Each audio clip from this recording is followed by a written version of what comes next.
حضرت آپ نے بتایا صحیح کے تعلق سے کہ پانی پیا جا سکتا ہے، اگر کوئی مریض ہے یا شدت پیاس ہے تو کیا طواف کی حالت میں بھی پانی پیا جا سکتا ہے؟ جی بالکل، جس طرح جو ہے صحیح میں پانی پینا جائز ہے، بالکل اسی طرح طواف میں بھی پانی پینا جائز ہے۔ طواف کے اندر بھی پانی پینے کی اجازت ہے، ممانعت نہیں ہے، مریض کے علاوہ بھی اجازت ہے۔ یعنی ویسے نارمل بھی کوئی اگر پانی وہاں پینا چاہے، کسی کو پیاس لگ رہی ہے اور وہ زمزم شریف پینا چاہتا ہے تو وہ پی سکتا ہے، لیکن بہتر یہ ہوتا ہے کہ آپ بلا وجہ نہ پئیں۔ آپ کو مجبوری ہے، کوئی بہت زیادہ پیاس ایسی ہے جو ناقابل برداشت ہو رہی ہے تو پھر آپ پی لیں،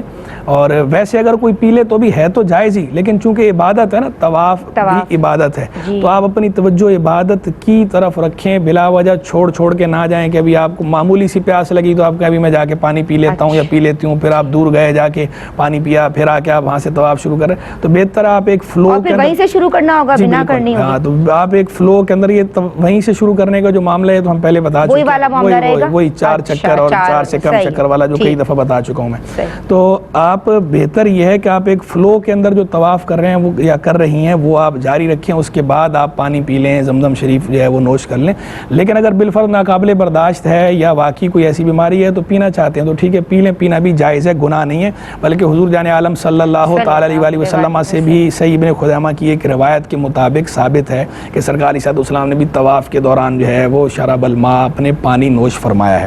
تو چونکہ سرکار علیہ السلام سے بھی پینا ثابت ہے تو اس لیے جو ہے وہ پینا جائز ہے۔ لیکن میں نے پہلے بھی کئی دفعہ عرض کیا کہ سرکار علیہ السلام کا جو فعل ہوتا ہے نا کبھی کبھار کا،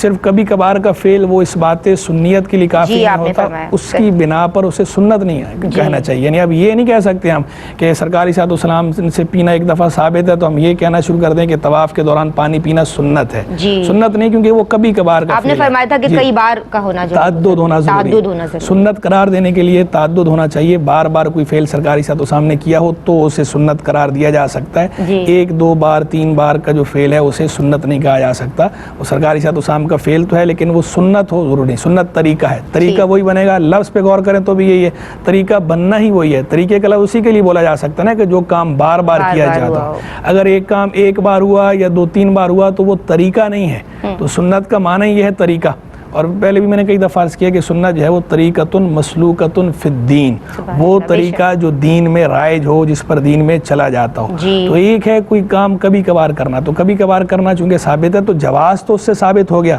کہ جائز ہے پینا، تو اسی سے جواز کا اس بات بھی ہے کہ پینا جائز ہے، لیکن سنت نہیں ہے۔ تو اب یہ نہیں کہ کوئی کہے کہ میں سنت سمجھ کے پی رہا ہوں یا پی رہا ہوں، ایسا نہیں۔ ویسے آپ کو پیاس لگی ہے اور آپ پینا چاہتے ہیں، آپ نے پی لیا تو کوئی کسی قسم کی قباحت نہیں ہے، کوئی حرج نہیں ہے، کوئی مضایقہ اس میں نہیں۔